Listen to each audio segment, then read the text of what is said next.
नमस्कार, हम हिराना रुआ देख रहल बानी मैच बॉक्स। और मैच बॉक्स की टीम जौन बिया वो लगातार दौरा कर रहल बिया, घूम रहल बिया। और दौरा के दौरान अभी हम बानी रघुनाथपुर विधानसभा में। रघुनाथपुर विधानसभा में जब हम विचरण करत रहनी ह तो प्रत्याशी, जनता, कार्यकर्ता, समस्या सारा कुछ से रूबरू होतनी। अभी हम एगो प्रत्याशी से रूबरू होके जा रहल बानी जे कि निर्दलीय प्रत्याशी बानी रघुनाथपुर विधानसभा से, आशुतोष भारद्वाज जी। बहुत बहुत स्वागत बराउ। रुआ सबे के भी हमार प्रणाम बा। आशुतोष भारद्वाज जी, रुआ से जाने की चाहता नहीं, रुआ इंडिपेंडेंट चुनाव लड़े जा रहल बनी रघुनाथपुर विधानसभा से। जब इतना पार्टी वाला लोग बा, इतना पार्टी वाला नेता लोग बा जे ऑलरेडी चुनाव लड़ रहल बा, हर पार्टी के अपन वोट बैंक बा, कुछ जाति के आधार पर बा, कुछ धर्म के आधार पर बा, कुछ विकास के नाम पर बा, कुछ क्राइम के नाम पर बा, तमाम तरह के वोट बैंक बा। ऐसन परिस्थिति में रउआ जब चुनाव लड़तनी तो रउआ के रघुनाथपुर विधानसभा के लोग वोट काहे दी? देखी भैया, सबसे बड़ा चीज़ बा कि लोग चाहते बदलाव। जे भी पार्टी के प्रतिनिधि आइल जनता में, जो विधानसभा क्षेत्र से विधायक बनल लोग, उ लोग जनता से वादा कैलस। वोट के समय आवेला हाथ जोड़ी, पैर पे पकड़ी, कह के रोआ के वोट दी, रोआ विकास कर देम, पूरा घर बनवा देम, शौचालय कर देम, ये सब पूरा व्यवस्था बढ़िया कर देम, कोनो चीज़ के दुख नहीं। लोग के भ्रमित करके, लालच दे के, पैसा, दारू सब कुछ बांट के लोग के भ्रमित करके चुनाव जीत जाला, लेकिन जनता के विकास ना होला। प्रतिनिधि लोग के विकास हो जाता भैया। देखी रुआ केहू के 12 करोड़ रुपया रहल आ ए बरा उ देखा होता एथी में, जब चुनाव में हल्फनामा जब दियल जाला उमें देखा होता हमारा लगे बरा 50 करोड़ हो गए। बताई, डबल ना ट्रिपल ना 4 गुना बढ़ जाता। लेकिन जनता का तो विकास नहीं होता भैया, इ लोग का विकास हो जाता। आ जहाँ जदयू के रुआ कहनी अबे कि जदयू के, बीजेपी के, चाहे आरजेडी के कार्यकर्ता बा लोग, पार्टी के कैडर वोट होला, सही बात बा राउर। लेकिन ए बरा सब युवा जा गार्जियन चाहता नु कि हमनी के सुख दुख सुने वाला, हमनी के समस्या समाधान करे खातिर कोनो नेता हो, हमनी के लिए रोजगार हो, हमनी के उद्योग धंधा हो, हमनी के स्वास्थ्य सुविधा हो। लेकिन ये सब हमनी के भेटात नहीं खे। आ भ्रष्ट लोग आके जीत जाता, जे अपराधिक बा ओकरा के टिकट, जब सुप्रीम कोर्ट कहता कोनो अपराधी के हमारा टिकटे नहीं देवे के, तो अभी लोग पार्टी कैसे टिकट दे देता? हर पार्टी में 60%, 40%, 30% अपराधी बारसन, तो कैसे समाज के विकास हुई? 70 साल 72 साल हमने के देश के आज़ाद भइल हो गई। अब बिहार में 15-15 साल सत्ता में रहल है लोग, तक ए बरा वहाँ के लालू जी प्रसाद जी के टाइम में देखनी रहे लोग, उद्योग धंधा कुछ बंद भइल आ नीतीश टाइम में नीलामे कर देनी है, ठीक बा। आ जितना वहाँ सरकारी योजना बा सब में लूट मचल बा। कोनो योजना रो बता दीजिए में नहीं कि इंदिरा आवास हो, मनरेगा हो, शौचालय हो, नल जल योजना हो, कितना कितना पंचायत में घूमे जाते नहीं भैया, तो कोई नल में पानी नहीं टपकत। कितना गरीब बारसन वो क्षेत्र के मुखिया जी पूरा प्रखंड हुसैनगंज के और रघुनाथपुर प्रखंड के, और बाद चल जे होसनपुरा प्रखंड में कुछ पंचायत हमने के पड़ेला, तो वो में कुछ मुखिया लोग तो काम कैले बा, वो बार के भाई काबिलियत तारी बा। लेकिन कुछ लोग पैसा पे स्वाभिमान बेच देता, तो समाज के कैसे विकास हो? मुखिया जी लोग घर 2 तल्ला 2 गो 4 गो गाड़ी हो जाता, आ गरीब के लगे तो लेटरिन नहीं खे, रोड नहीं खे, पीसीसी नहीं, नाला नहीं खे, तो केंगर विकास हो? तो हम बदलाव के राजनीति करते नहीं, हमारे लगे पैसा वैसा बाना भैया, परिवार से संपन्न बानी। लेकिन जब जनता बदलाव चाहिए तो बेटा के चुनी। तो एगो नारा हमारा रहल बा, बदलेंगे रघुनाथपुर, बदलेगा नेता, नेता नहीं बेटा चुने। तो जब एक लोग के एगो और ही बात बा, पहले बहुत लोग लूट लब, क्योंकि हम लूटे ना दें। एक खातिर सूर्यांश निस्वार समाज सेवा संघ के तरफ से एगो हेल्पलाइन नंबर निकले बनी 7903236008। कि वो भ्रष्टाचार, चाहे पंचायती प्रतिनिधि हो को चाहे विधानसभा प्रतिनिधि हो, अगर भ्रष्टाचार करता कुछ ना एगो वीडियो रुआ बनाई, हमारा एगो वीडियो लियाई, आ जितना बड़ नेता के वीडियो बना के लिए उतना ज़्यादा इनाम दिया सूर्यांश निस्वार समाज, तब जाकर समाज बदलाव हुई। देखिए भैया, जनता बदलाव चाहता, घर तनी वो चाहता कि कौन बेटा हो जो हमने के सुख दुख में। देख हर चीज़ फंड में ना होला, मतलब खूबे गरीब बा, ओकरा आँख बने के बनवावे के बा, पैसा नहीं के। मान ली कहीं नाली बा बनल बा, पहले के पार्टी बनवैले बा, लेकिन स्लेब खराब बा, तो मान ली सबको ढलवा कर हम धान से लगवा दें। ये सब विचार केहू के ना आवल। कोई रोड उखड़ गया तनी सुख करते रोड और उखड़ जाता, उहे तनी सुख बन जाए तो समस्या समाधान हो जाए। लोग के लेके विचार नहीं, सेवा के मन तो रही तो नहीं रखे। आ जहाँ रुआ कहनी कितना पार्टी बावे, तो देखी सुप्रीम कोर्ट कहलस डायरेक्ट कि जे भी आपराधिक प्रवृत्ति के लोग बा, चाहे तो ओकरा कैंडिडेट के टिकट नहीं देवे के, तो मान ली वो टाइप के कैंडिडेट जैसे लड़ता लोग, ठीक बा। आ खासकर माननीय प्रधानमंत्री जी के विचार बा कि भाई परिवारवाद जातिवाद ना होखो, तो परिवारवाद नहीं होत। सांसद जी बानी, माननीय सांसद ओम प्रकाश जी, वहाँ के चाहते हमारे पुत्र चुनाव लड़, वहाँ कितना विकास कह देनी बानी। हम नहीं कहत भैया, हम तो भाई लड़का बानी, हम कटाक्ष का केहू पे करें, नया नया बानी। अब देखी यही जे ओम प्रकाश भैया के बारे में, सांसद के बारे में, वो सम्मानित बानी, पार्टी के रहल बानी, काम करनी ना कहीं बात के बात, लेकिन लोग कटाक्ष करता। अजय सिंह कटाक्ष कह देनी कि वो नटवर लाल हवन, लोग के नौकरी के नाम पर ठगलन, तो गलत बात में ना बोले के चाहिए। आ इहो के बोल देनी कि बकरी चोर हवन, तो हई हवन हवन, केहू के ऊपर कटाक्ष ना करे के चाहिए। तो लोग बीच में मनोज भैया खुद गलन, मनोज सिंह जो उठतनी रघुनाथपुर से, वहाँ का कूद गई आ कह देनी कि वो हत्यारा हुवन, उनकरा यहाँ ओम प्रकाश के लगे कह दे हत्यारा हुवन, वहाँ कह देनी नटोर चलता। देखिए ये लोग के कुछ आदमी के बीच में राजनीति चलता, एक दूसरे का आरोप लगाओ, तो फिर एक रात में एक जगह सट के बैठे के बा। ये लोग समाज के ना वाला, जहाँ तक एक आदमी कैंडिडेट हुआ कहतनी रघुनाथपुर विधानसभा को दल बदलू हमन, कबो जदयू में गलन, कबो आरजेडी में गलन, बीजेपी में गलन, वो कहीं सिक्योर ना रहलन, कबो केहू खातिर प्रचार करलन, कबो केहू खातिर प्रचार। वैसे वैसे कैंडिडेट वैसे लड़ता जरा आपराधिक मामला बा, जगर संपत्ति 10 करोड़ रहल, आज 20 करोड़ हो गई बा, कबो 50 करोड़ हो जैसे आवेला समय में। तो ये लोग बिजनेसमैन बा, ये लोग समाज के तो बीच में रही सेवा ना, ये गुन चुन के दुआर के पुआर गरीब के परिवार पर देखने का दुख सुख जाते लो, चेहरा देख लो, फलाना के द्वारा बैठी लो 4 जना, फिर उठी लो, गरीब के द्वारा कोनो समस्या देखल ना आ चुप हो गए, ज़्यादा बोलते डरवा दिलो, आ दबंग के उठी तो ओकरा खिलाफ के जाई, बोल हिमते नहीं के बोले के, तो ये सेवक आई तो लोग अपन सुख दुख आई ही जावे के ना पड़ी भैया। हम एक एक पंचायत में एक दिन रुक के वो जगह समस्या देखे ओकर समाधान करें। बदलाव के राजनीति करे खातिर रउआ आइल बनी और बदलाव के बातचीत करतनी। हमरा याद बा कि रउआ जब उपचुनाव भय रहा अभी हाल फिलहाल 6 महीना पहले दरौदा में, तो रउआ वहाँ से भी नामांकन करले रहनी, बड़ा चर्चा रहा राउर घोड़ा पर बैठ के गई रहनी नामांकन करा के, लेकिन ओकरा बाद राउर नामांकन रद्द हो गई कोनो कारण के से। ओकरा बाद रउआ बारे में हल्ला कल गेल कि रउआ किडनी चोर हैं, एक तरह के लोग प्रचार प्रसार कल समाज में। अब ऐसा प्रचार प्रसार बा जे रउआ के लग से नहीं जाना, तू जानता रउआ किडनी चोर हैं, फिर रउआ के वोट काहे दी?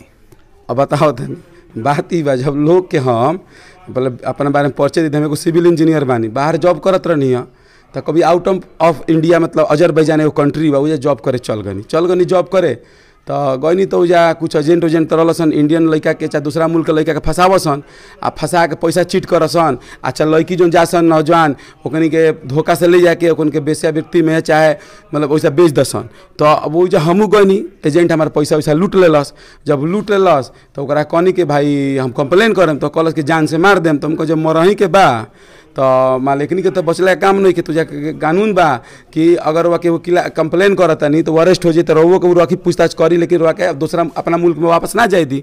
तो हम कहनी कि तो मार दिए सन, देखनी को छोड़ला काम बा, तो कहाँ कहनी कंप्लेन कर दी, वो अरेस्ट हो गई, हमू गई नहीं, हमें 10 मिनट रखल फिर छोड़ दल।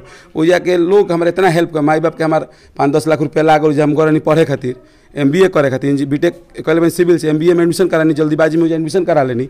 फिर ओजा कुछ लड़का कॉलेज के बड़ी मदद कलन, खाए पिए में रोजगार दिवेलन, बहुत पैसा कमैनी। एमें मानिए भारत सरकार के जो रहनी है सुषमा स्वराज भैनी, चाहे राजीव प्रताप रूढ़ जी, तो वही पारिवारिक एगो अथी ना होला, भैया हमार बानी में मदद उदत कनी, तो लोग मदद हमारा पहुँचावल, हम सुरक्षित रहनी हो जा और रोजगार करनी। जब माननीय प्रधानमंत्री मोदी जी के चुनाव रहल तब ओकरा हम आईनी जा, और ओकरा बाद बनारस में मोदी जी के प्रचार प्रसार में गनी, राजीव प्रताप रूढ़ी जी के प्रचार प्रसार में गनी, अमेठी में भी गनी प्रचार प्रसार करे, तेज सूर्या जी के प्रचार में भी गनी, और ओकरा बाद से रुआ हमारा विधानसभा सिवान के कविता सिंह के प्रचार प्रसार करनी, दम अपना दम पे।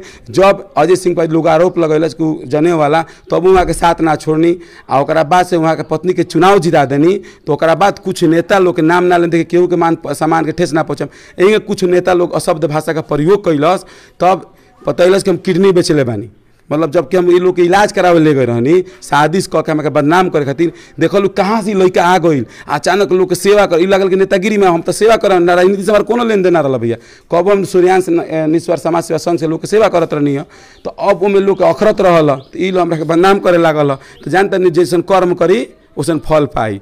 तो ओकरा बाद से साबित कई लोग अफवाह फैलावला, लेकिन उल्टा साबित हो गई, उ लोग के नाम पे सनहा दे दिले बानी हम आज तक, लेकिन प्रशासन के ऊपर पूछे ना है। लेकिन हाँ मतलब डॉक्टर अश्वनी कुमार चौबे और डॉक्टर हर्षवर्धन जी परिवार एवं स्वास्थ्य कल्याण मंत्री वहाँ के रहनी, तो वहाँ के फ़ोन करी, तब कुछ अधिकारी पुलिस आइल द्वार पे सुरक्षा दिलस, समस्या फिर समाधान पता लगल के में हाथ रहल तो वो एगो दाग खत्म हो गल कि जो अच्छा कार्य करेला तो देखते मोदी जी के लोग मौत के सौदागर भी कहे देखलूँ बानी तो ये समस्या समाधान हो गई। तो अहीं तो हमारा नाम पता लग गई तो हमारा चुनाव लड़े ना, अचानक हम नॉमिनेशन करावे गई, नॉमिनेशन करावे तो कोनो कारण से नॉमिनेशन हमारा लोग तो हाथ जोड़लस आके कि बाबा नॉमिनेशन मत कराई, करीबी सांसद के करीबी आके जोड़लस, लेकिन हम कहनी कि भाई चल का करे के बा गनी नॉमिनेशन करा, लेकिन कोनो कारण से रुक गई। अब एक्सपीरियंस तो बा ना हमारा, चाहे पेपर में चाहे कोनो कारण हो रुक गई तो अपना करणजीत सिंह व्यास सिंह के समर्थन कर देनी। वो बेटा के समर्थन कैला का फायदा ये भइल अजय सिंह हार गइलन, 12 साल में विकास फेल हो गई आ 6 महीने चमका के रख दे बरन, तो वैसा बेटा के लोग अपना अपना क्षेत्र में तभी विकास हो जी। तो वो एबरा विधायक बारन, एबरा बहुत बढ़िया कार्य करते ना अपना क्षेत्र खातिर, हमारा खुशी बा कि वो आदमी खातिर हम वोट मंगनी, वो आदमी के जीतई नहीं। तो रघुनाथपुर विधानसभा में जब रउआ चुनाव लड़े खातिर जाता नहीं, रउआ अभी क्षेत्र भ्रमण कर रहल बानी, जब रउआ नॉमिनेशन करा के लोग से वोट मांगे खातिर जाम तो और एजेंडा का रही, कौन मुद्दा बा जना के रउआ लेके रघुनाथपुर में चर्चा करब?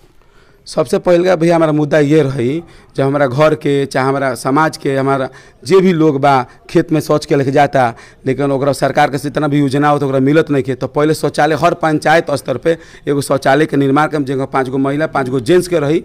ओकरा बाद से प्रखंड स्तर पे एगो कैंटीन के प्रावधान करम, निःशुल्क भोजन के प्रावधान करम, इंतजाम करम, एक टाइम के खाना में निःशुल्क रही।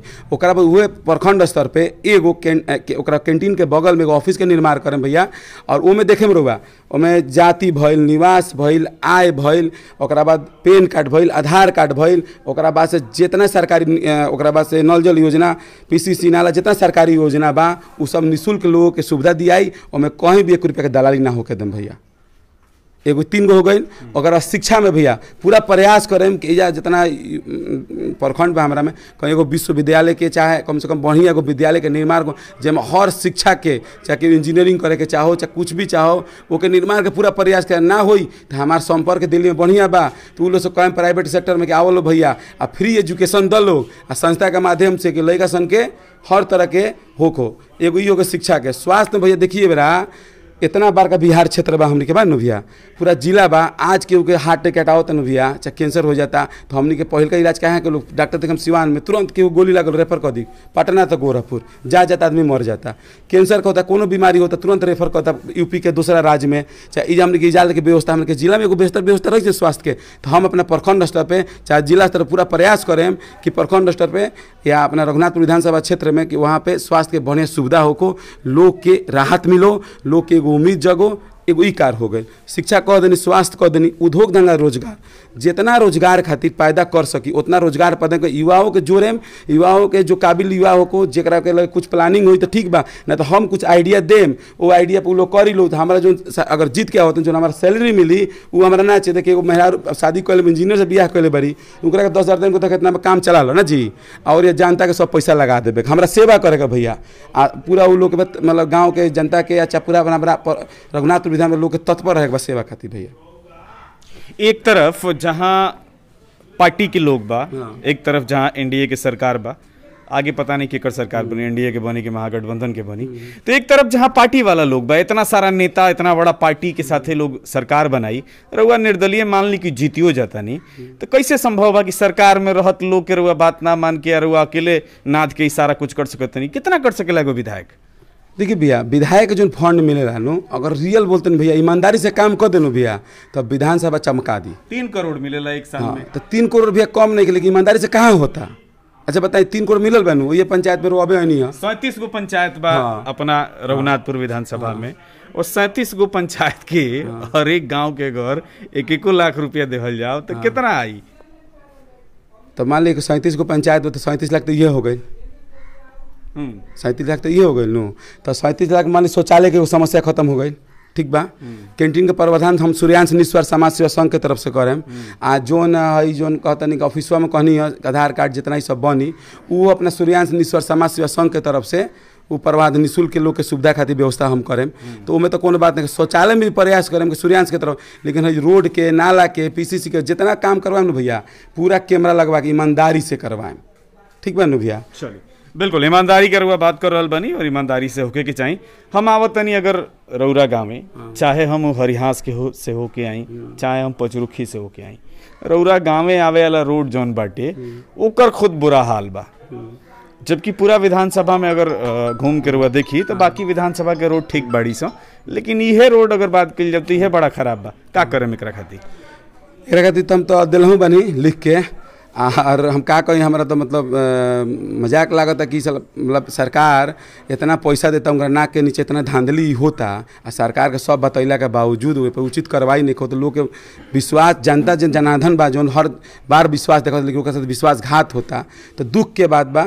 आई जरूर हम बताओ तनी अब कोनो भी रोड बनी न भैया हमेशा मैं आगल बनी हमारा बदलाव चाहिए, और जनता चाहिए कि सेवक हो तो हमारा के वोट दी। लेकिन ये जितना ही रोड के समस्या कहनी न भैया ये मतलब पक्का कहते केहू रोडवा बनाई तो कैमरा लगवाएम हम अपना ओर से कि ईमानदारी से कमवा होखो, आ हम खुद जीतेम तो ओकरा इतना ईमानदारी से काम करवाएम कि 6 महीना हम तो खुद एगो सिविल इंजीनियर बनी भैया, पारस तियारा ओबराय होटल किन्नम और ड्रीम्स नेट पर वो डालेम उतना शंकर दयाल शर्मा के नाम सुनले हो के हम अर्जुन ओबराय वो कंपनी में हम जॉब कर ले बनी भैया।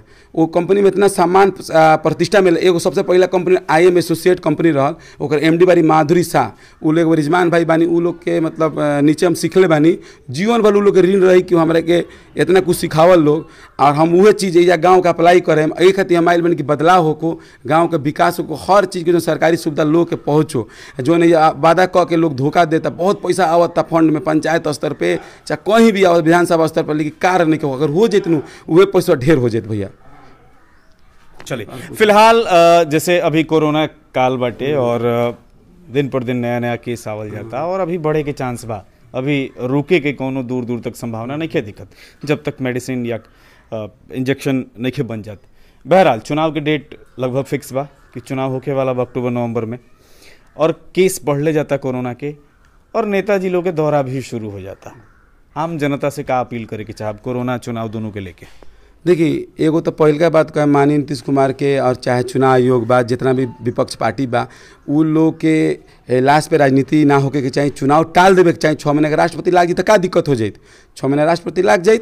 मान ली में बाहरों आइल बा, किसान के फसल भी बर्बाद हो गई बा, गरीब वंश से हर चीज़ से वंचितो रहता। तो मान ली ये टाइम चुनाव कराल हमारे हिसाब से बेहतर नहीं खे, आ सब प्रत्याशी लोग घूमता जीवन से खिलवाड़ करता। एक बार देखिए आम पब्लिक जाता नू तो पुलिस चलान काट देता, लाठी मार देता, इलाज करा जाता। आ ये नेता लोग 2 गो 4 गो गाड़ी लेके घूमता लोग पूरा, आ घूम घूम के मान लीजिए उमें केहू के संक्रमित रही संपर्क में आई तो हो जाए। यही लोग के बुझात हो जाता बा ना जब तक वैक्सीन नहीं के आवत। अरे मान लीजिए जब सब न्यूज रूस कहाँ देश कहता कि आ जाए, इंडिया भी कहता कितना दिन में आ जाए, जब 2-3 महीना में आ जाए 2-3 महीना 6 महीना इंतजार कर ली।